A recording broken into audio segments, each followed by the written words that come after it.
जिल्हाधिकारी कार्यालय यवतमाळ द्वारा आयोजित शासन आपल्या मोबाईल प्रकल्पाअंतर्गत मी अक्षय संतोष रासने, तहसीलदार झरी जामणी, आज तुम्हाला पोट खराब वर्ग अ जमिनीचे लागवड लायक क्षेत्रात रूपांतर कसे करायचे याबाबत एकदम थोडक्यामध्ये तुम्हाला बेसिक माहिती सांगणार आहे। सर्वप्रथम आपण ही गोष्ट पाहूया की नेमकी पोट खराब वर्ग जी आपण ज्याला म्हणतो ती जमीन नेमकी काय असते।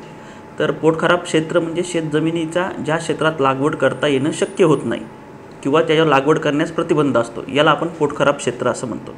तर या पोट खराब क्षेत्राचे दोन प्रकार असतात, एक म्हणजे पोट खराब वर्ग अ आणि पोट खराब वर्ग वर्ग ब।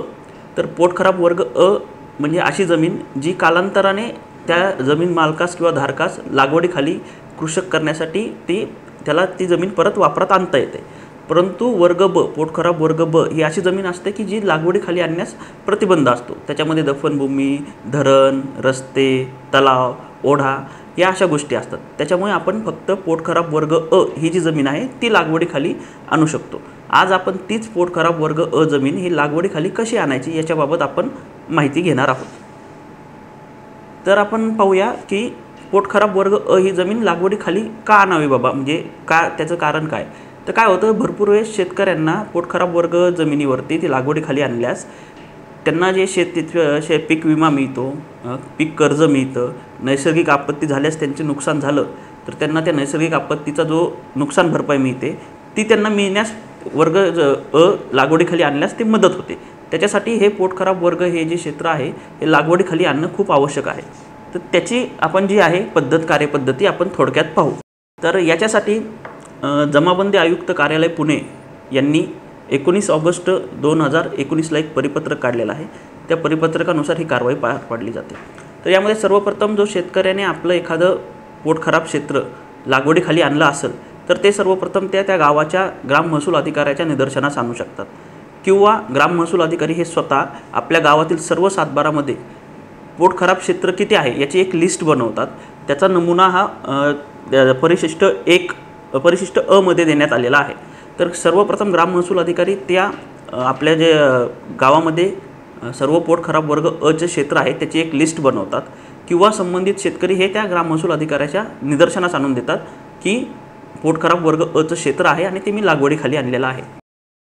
त्याच्यानंतर ग्राम महसूल अधिकारी हे त्या शेतकऱ्याला नोटीस बजावतात की तुम्ही जे पोट खराब वर्ग जमीन लागवडीखाली आहे ती बघण्यासाठी, त्याचा पंचनामा करण्यासाठी मी येणार आहे। त्यानुसारची नोटीस ग्राम महसूल अधिकारी संबंधित शेतकऱ्याला देतात, त्याची प्रसिद्धी करतात आणि ग्राम महसूल अधिकारी हे त्या जागेची मोका पाहणी करण्यासाठी त्यांना नोटीस दिल्यानंतर त्या तारखेला ते जातात, त्यावेळेस ते संबंधित शेतकरी तिथे उपस्थित असतात। त्यानंतर ग्राम महसूल अधिकारी तिथे जागेवरती जाऊन खात्री करतात की हे पोट खराब वर्ग जमीन खरंच लागवडीखाली आणलेली आहे का, त्याच्याबाबत ते स्थळ पाहणी करतात, त्याचा पंचनामा करतात, त्या शेतकऱ्यांचा जबाब घेतात आणि एक हस्तस्केच आपण हाताने काढलेला जो नकाशा असतो तो नकाशा तयार करतात। ही सगळी माहिती हे ते परिशिष्ट जे 3 आहे जमाबंदी आयुक्त कार्यालयाने दिलेलं त्याच्यामध्ये करतात। त्याच्यानंतर त्यांनी ही माहिती पूर्ण केल्यानंतर संबंधित पंचनामा आणि त्याच्याबाबतची माहिती हे ते संबंधित गावाचे जे मंडळ अधिकारी आहेत त्यांच्याकडे सुपूर्द करतात आणि त्यांना तो अहवाल सादर करतात। तो अहवाल सादर केल्यानंतर त्या गावचे मंडळ अधिकारी जे आहेत त्या मंडळाचे ते क्षेत्र खरंच लागवडीखाली आणलेलं आहे का याची खात्री करतात आणि त्यानुसारचा आपला अहवाल जो आहे तो त्या तालुक्याचे जे तहसीलदार आहेत त्यांच्याकडे जमा करतात आणि त्याचं परिशिष्ट क्रमांक 5 आहे की ज्या फॉर्मॅटमध्ये मंडळ अधिकारी तहसीलदारांकडे तो पोट खराब वर्ग हे लागवडीखाली आणलेलं आहे याचा अहवाल सादर करतात। असा अहवाल तहसीलदारांकडे जेव्हा येतो त्यावेळेस तहसीलदार त्याची पडताळणी करण्यासाठी तालुका लेवलला जे उपअधीक्षक भूमी अभिलेख यांचं कार्यालय असतं त्यांच्याकडे ते अभिप्रायासाठी पाठवतात।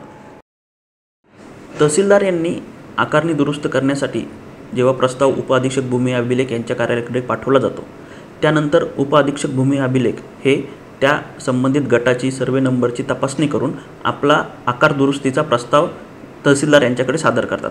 त्यामध्ये प्रामुख्याने ज्याचा आपल्याला आकार दुरुस्ती करायची आहे तो गट नंबर असतो, सद्यस्थितीनुसार लागवडीखालील क्षेत्र किती आहे, पोट खराब क्षेत्र किती आहे आणि त्याचा आकार काय आहे, त्याबरोबरच पोट खराब क्षेत्र लागवडीखाली आणल्यानंतर सुधारित पोट खराब किती आहे, सुधारित लागवडीखालील क्षेत्र किती आहे आणि सुधारित आकार किती आहे अशी माहिती अशा टेबल फॉर्मॅटमध्ये त्या तालुक्याचे उपअधीक्षक भूमी अभिलेख हे तहसीलदार यांच्याकडे सादर करतात।